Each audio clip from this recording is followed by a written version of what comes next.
오늘 우리가 볼 말씀은 사무엘상의 말씀을 우리가 보고 있습니다. 제목은 하나님과 함께라는 제목으로 보고자 합니다. 우리가 사무엘이라고 하면 어떤 선지자로 여러분들은 기억하시나요? 이스라엘의 유명한 선지자 가운데 하나며 사울 왕과 다윗 왕에게 기름을 부었던 선지자로 우리는 기억을 하고 있습니다. 대단한 선지자 가운데 분명히 한 사람입니다. 그리고 사무엘은 마지막 사사이면서 선지자이면서 또한 제사장이었습니다. 그리고 마지막 사사로서의 역할도 잘 하고 있는 것을 보게 됩니다. 이스라엘이 왕조 시대로 이제 잘 들어갈 수 있도록 너무나도 잘 이끈 리더이기 때문입니다. 그래서 오늘 본문도 사무엘은 이렇게 자라났다고 오늘의 본문은 이렇게 말하고 있습니다. 우리가 본문의 말씀인 19절의 말씀을 다 같이 한번 읽도록 하겠습니다. 다 같이 읽겠습니다. 사무엘이 자라매 여호와께서 그와 함께 계셔서 그의 말이 하나도 땅에 떨어지지 않게 하시니. 아멘. 제일 중요한 것이 바로 여기입니다. 사무엘이 자랄 때 여호와 하나님께서 그와 함께 계셨기 때문이라고 성경은 말하고 있습니다. 하나님의 보호와 지도 아래 사무엘은 무럭무럭 자라났습니다. 이렇게 하나님의 인도하심 안에 사무엘은 하나님과 함께 동행했습니다. 그리고 하나님께서는 이러한 사무엘에게 말 하나도 땅에 떨어지지 않도록 이끄셨다고 19절의 말씀은 말하고 있습니다. 우리가 이 말씀을 더 잘 알기 위해서 우리가 세번역 성경으로 한번 19절의 말씀을 다시 보도록 하겠습니다. 다 같이 읽겠습니다.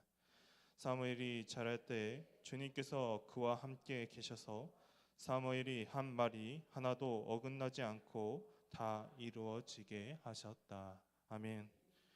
사무엘의 말이 하나도 땅에 떨어지지 않았다는 것은 하나님께서 사무엘이 한 말이 하나도 빠짐없이 하나님께서는 다 이루셨던 것을 여기 말하고 있습니다. 사무엘이 이렇게 할 수 있던 것은 다 하나님께서 그와 함께 하셨기 때문입니다. 그리고 그뿐만이 아닙니다. 하나님께서 함께 하셨기 때문에 모든 이스라엘 백성들이 사무엘을 선지자로, 하나님께서 세우신 선지자로 그를 인정했습니다. 그 사실을 알았습니다. 다음 구절인 20절의 말씀을 다 같이 읽도록 하겠습니다. 다 같이 읽겠습니다. 단에서부터 브에세바까지 온 이스라엘이 사무엘은 여호와의 선지자로 세우심을 입은 줄을 알았더라. 아멘. 당시의 사사들의 모습을 보면 온 이스라엘을 다스리는 것이 아니라 제한된 지역에서 통치했음을 보게 됩니다. 그런데 사무엘은 어느 일정한 지역만 통치하는 그러한 사사가 아니라 온 이스라엘 지역을 다스리는 선지자로, 사사로 하나님께서는 세우심을 여기 볼 수 있습니다. 이것은 어느 것을 의미하냐면 하나님께서 다시 한번 이 이스라엘 백성들 가운데 하나님께서 다시 역사하기 시작했다는 것을 의미하고 있습니다. 그리고 이스라엘 백성들은 사무엘이 하나님의 사역의 도구인 선지자임을 여기 다 알았다고 인정한 것을 또한 말하고 있습니다. 또한 그뿐만이 아닙니다. 하나님께서는 말씀을 축복으로 내려주셨습니다. 본문의 21절의 말씀을 다 같이 읽겠습니다. 다 같이 읽겠습니다. 여호와께서 실로에서 다시 나타나시되 여호와께서 실로에서 여호와의 말씀으로 사무엘에게 자기를 나타내시니라. 아멘. 하나님께서는 사무엘을 통해서 하나님 자신을 나타내셨습니다. 말씀을 축복으로 내려주셨습니다. 이렇게 하나님께서는 사무엘과 함께 하시며 그를 선지자로 세우시고 하나님의 말씀을 그를 통해 이렇게 전하도록 하셨습니다. 하나님의 말씀이 이제 온 이스라엘에게 전하게 되었습니다. 너무나도 기쁜 일이 아닐 수 없습니다. 그런데 이렇게 말씀이 충만하게 된 것은 그리 오래된 일이 아님을 성경은 분명히 말하고 있습니다. 어쩌면 하나님과 함께 못한 시간이 더 길었을 수도 있을 뻔했습니다. 그것을 알 수 있는 것은 우리가 오늘 읽은 이 3장에서 발견할 수 있습니다. 우리가 첫 번째 부분인 3장 1절의 부분을 다 같이 읽도록 하겠습니다. 사무엘상 3장 1절의 말씀입니다. 아이 사무엘이 엘리 앞에서 여호와를 섬길 때에는 여호와의 말씀이 희귀하여 이상이 흔히 보이지 않았더라. 아멘. 사무엘이 엘리 앞에서 여호와 하나님을 섬겼을 그때에 이렇게 말하고 있습니다. 하나님의 말씀이 희귀하고 있다고 성경은 말하고 있습니다. 특히나 말씀과 이상은 하나님께서 선지자를 통해 하나님의 뜻을 정하는 가장 기본적인 하나님의 매체입니다. 그런 가장 기본적인 전달 수단이 이 시대에는 희귀하며 보이지 않았다라고 성경은 말하고 있습니다. 이것은 그만큼 이 시대가 하나님에 대해 냉대하고 하나님의 말씀에 귀를 기울이지 않았다는 것을 너무나도 잘 보여주는 말씀입니다. 너무나도 참혹한 시대가 아닐 수 없습니다. 이것은 또한 오늘날에도 마찬가지입니다. 우리가 이제는 너무나도 손쉽게 말씀을 찾아볼 수 있는 그러한 시대가 되었습니다. 성경도 너무나 손쉽게 구매할 수도 있습니다. 또한 TV나 유튜브를 둘러보아도 손쉽게 말씀을 듣거나 볼 수 있는 그러한 시대 가운데 우리는 살아가고 있습니다. 그러나 지금도 마찬가지로 하나님의 말씀에 귀를 기울이지 아니하는 사람들은 너무나도 많습니다. 많은 복음이 있으나 많은 사람들이 이것을 들으려고 보려고 하는 시도조차 하고 있지 않는 그러한 영적인 피폐함이 지금이나 이 사무엘이 어린 시절이나 동일하게 있었습니다. 이러한 영적인 암흑은 결국 여기에서 시작됨을 우리는 보게 됩니다. 사사기 21장 25절의 말씀을 다 같이 읽도록 하겠습니다. 다 같이 읽겠습니다. 그때 이스라엘의 왕이 없으므로 사람이 각기 자기의 소견에 옳은 대로 행하였더라. 아멘. 결국 사람들은 자기 자신의 소견에 옳은 대로 행동했기 때문에 이러한 결과가 나타나게 되었습니다. 우리들이 지금은 물질적으로 풍요로울지는 모르지만 영적으로 너무나도 메말라 있는 우리들의 모습과 같이 말입니다. 그렇다면 이렇게 어려운 상황 가운데서 사무엘은 어떻게 위대한 선지자로 설 수 있었을까요? 이것은 우리가 다음 세대를 어떻게 살려야 할지, 다음 세대를 향해 어떻게 해야 할지에 대해 너무나도 잘 보여주고 있습니다. 사무엘상 3장의 말씀을 보면 우리가 너무나도 잘 아는 내용이 나옵니다. 하나님께서는 여러 번 사무엘을 부르시는 이 장면이 나옵니다. 사무엘상 3장 4절의 말씀을 다 같이 읽도록 하겠습니다. 다 같이 읽겠습니다. 여호와께서 사무엘을 부르시는지라 그가 대답하되 내가 여기 있나이다 하고. 아멘. 하나님께서는 사무엘을 이렇게 부르셨습니다. 그런데 사무엘은 이 음성이 하나님께서 부르시는지 모르고 엘리 제사장이 부르는 줄 알고 엘리 제사장에게 달려가는 모습이 그 다음 구절에 등장합니다. 5절의 말씀을 다 같이 읽도록 하겠습니다. 다 같이 읽겠습니다. 엘리에게로 달려가서 이르되 당신이 나를 부르셨기로 내가 여기 있나이다 하니 그가 이르되 나는 부르지 아니하였으니 다시 누우라 하는지라 그가 가서 누웠더니. 아멘. 사무엘은 이 목소리가 엘리의 목소리인 줄 알았습니다. 그런데 그렇지 않았습니다. 그것은 하나님의 목소리였습니다. 이렇게 하나님께서 3번씩이나 사무엘을 부를 때까지 이 목소리가 사무엘은 하나님의 목소리인지 전혀 눈치채지 못했습니다. 분명 사무엘은 엘리 밑에서 하나님을 섬겼다고 본문 3장 1절에 분명히 말하고 있습니다. 분명히 하나님에 대해 그가 들은 것이 있었습니다. 그러나 사무엘은 이 음성이 어떠한 음성인지 알지 못했습니다.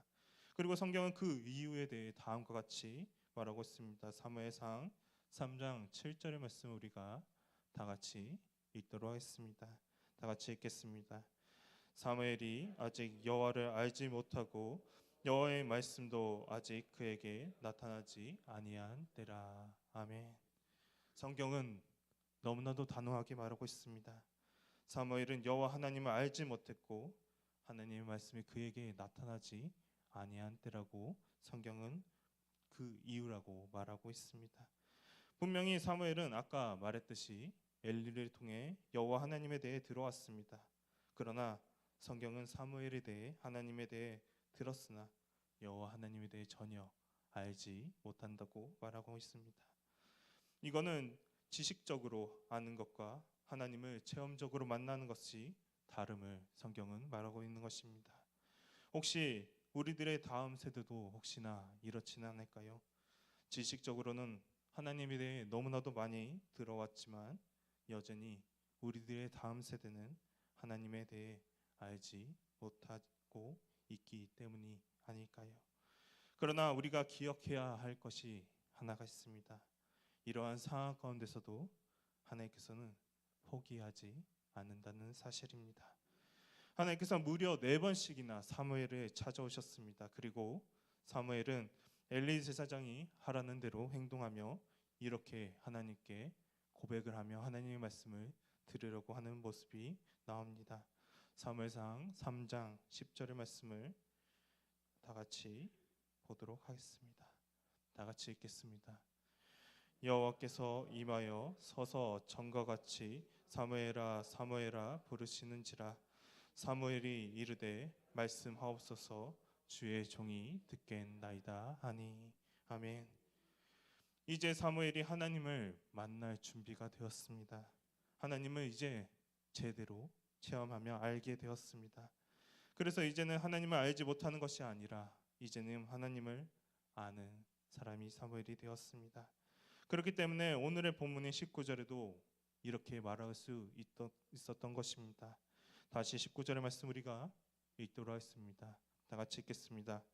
사무엘이 자라매 여호와께서 그와 함께 계셔서 그의 말이 하나도 땅에 떨어지지 않게 하시니. 아멘. 우리도 이렇게 해야 합니다. 우리들 그리고 우리들의 다음 세대들도 하나님과 만나며 하나님과 함께 있게 해야 합니다. 그러할 때 하나님께서는 우리 가운데 크게 역사하십니다. 그리고 하나님과 함께 했을 때 우리는 어떠한 능력이 일어나는지 성경을 통해 이미 보았습니다. 창세기 39장 2절의 말씀을 다 같이 보도록 하겠습니다. 다 같이 읽겠습니다. 여호와께서 요셉과 함께 하심으로 그가 형통한 자가 되어 그의 주인 애굽 사람의 집에 있으니. 아멘. 하나님과 함께 있으면 형통하게 됩니다. 그리고 이러한 은혜의 모습들은 나만 누리는 것이 아닙니다. 다른 사람들도 이 하나님의 은혜를 같이 느끼며 누리게 됨을 보게 됩니다. 이것은 요셉이 옥에 갇혔을 때도 마찬가지였습니다. 창세기 39장 21절의 말씀을 다 같이 읽도록 하겠습니다. 다 같이 읽겠습니다. 여호와께서 요셉과 함께 하시고 그에게 인자를 더하사 간수장에게 은혜를 받게 하시매. 아멘. 하나님께서는 절망적인 이러한 옥에 갇힌 상황 가운데서도 요셉과 함께 하셨고 그에게 은혜를 베푸신 것뿐만 아니라 주변에도 하나님의 은혜를 받도록 하나님께서는 이끄셨습니다. 그가 하나님의 자녀로 일어설 수 있도록 하나님께서는 그를 붙잡으며 함께 해주셨습니다. 그렇습니다. 우리들의 다음 세대도 이렇게 하나님과 함께하는 다음 세대가 되기를 원합니다. 그러기 위해서는 우리들의 다음 세대를 향해 그냥 지식적으로 하나님을 가르치는 것이 아니라 하나님을 만나도록 해야 합니다.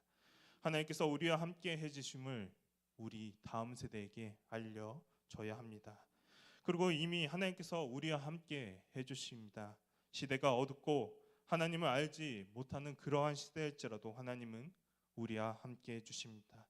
그래서 우리들의 다음 세대도 이 어두운 시대 가운데서 하나님을 알도록 우리는 힘써야 할 것입니다. 그렇다면 우리가 이러한 일을 하기 위해 우리의 다음 세대가 하나님을 알지 못하게 되면 어떻게 되는지 또한 성경은 말하고 있습니다. 사무엘상 3장 13절의 말씀을 우리말 성경으로 다 같이 보도록 하겠습니다. 다 같이 읽겠습니다. 내가 엘리의 집은 영원히 심판하겠다고 말한 것은 엘리가 자기 아들들이 스스로 벌을 청하는 것을 알면서도 그것을 막지 않았기 때문이다. 아멘. 하나님을 알지 못하고 자기 자신들의 멋대로 행동한 결과는 하나님의 심판입니다. 그리고 엘리는 자신들의 아들이 이러한 행동을 하고 있음에도 알고 있음에도 불구하고 전혀 막지 않았습니다. 그냥 두고만 볼 뿐이었습니다. 그리고 하나님께서는 이 사실을 사무엘에게 알려주시기 위해 사무엘을 4번씩이나 부르셨고 사무엘의 입을 통해 이 사실이 엘리 제사장에게 전달되었습니다. 그리고 이것을 들은 엘리 제사장은 이렇게 말했습니다. 사무엘상 3장 18절의 말씀을 다 같이 읽도록 하겠습니다. 다 같이 읽겠습니다. 사무엘이 그것을 말하고 조금도 숨기지 아니하니 그가 이르되 이는 여호와이시니 선하신 대로 하실 것이니라 하니라. 아멘. 여기서 참으로 마음이 아픕니다. 어쩌면 하나님께서는 이 엘리 제사장을 향해 마지막 기회를 주신 게 아닐까 싶습니다. 다시 하나님께로 돌아올 마지막 기회를 하나님께서는 이 어린 사무엘을 통해 기회를 주셨습니다. 자신의 다음 세대인 두 아들이 죄에 대해서 자복하며 회개하며 하나님께 돌아올 이 기회를 이 엘리 제사장은 놓치고 말았습니다. 그리고 결국 하나님께서 말씀하신 대로 엘리야 두 아들은 심판을 받고 죽게 됨을 우리는 말씀을 통해 보게 됩니다. 혹시 우리들의 가정 가운데서 혹은 우리들의 다음 세대들 가운데서 이러한 모습이 있지는 않은지 우리는 돌아보아야 할 것입니다. 이것은 분명한 하나님의 말씀입니다. 우리는 우리만의 신앙생활을 하는 것이 아니라 우리들의 다음 세대를 향해 하나님의 말씀을 우리는 전해야 합니다. 우리의 다음 세대들이 하나님과 함께 할 수 있도록 우리는 기도해야 합니다. 우리의 다음 세대들이 다시 기도로 회복하고 하나님께로 돌아올 수 있도록 우리는 힘쓰며 기도해야 할 것입니다. 그러기 위해서는 우리가 제대로 서야 합니다. 우리들이 먼저 하나님과 함께 살아가는 모습을 우리 다음 세대들에게 보여줘야 합니다.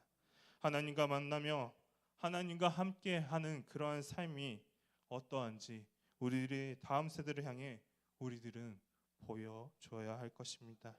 그렇게 될 때 우리들의 다음 세대는 이렇게 될 것입니다. 본문의 19절의 말씀을 다시 읽도록 하겠습니다. 다시 읽겠습니다.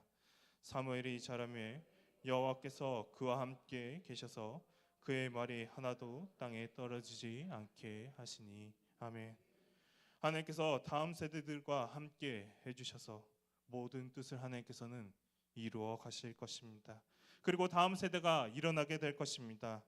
무너지고 말씀이 희귀하고 이상이 보이지 않는 그러한 너무나도 절망적이고 아무것도 보이지 않는 그 시대 가운데 말씀이 넘치고 말씀이 충만한 시대로 하나님께서는 우리를 변화시킬 것입니다. 그렇게 우리들은 우리들의 다음 세대를 살려야 합니다. 우리들의 다음 세대를 다시금 하나님 앞으로 나오도록 우리는 기도하며 우리의 죄를 고백하며 하나님과 함께하는 삶을 다시 우리는 보여줘야 할 것입니다. 그럴 때 우리들의 다음 세대들이 하나님과 다시금 함께하는 그 날이 찾아오게 될 것입니다. 사무엘이 너무나도 어렸을 때에는 그 당시에 하나님의 말씀이 없었지만 하나님과 함께한 그 순간부터 하나님의 말씀이 충만하였던 것 같이 우리들의 다음 세대들도 하나님과 함께하며 하나님의 말씀이 정말 다음 세대들 가운데 충만하기를 그 날이 찾아오기를 우리가 기도하며 정말 말씀으로 나아갈 수 있는 우리 모든 성도님 되기를 소망합니다. 다 같이 기도하도록 하겠습니다.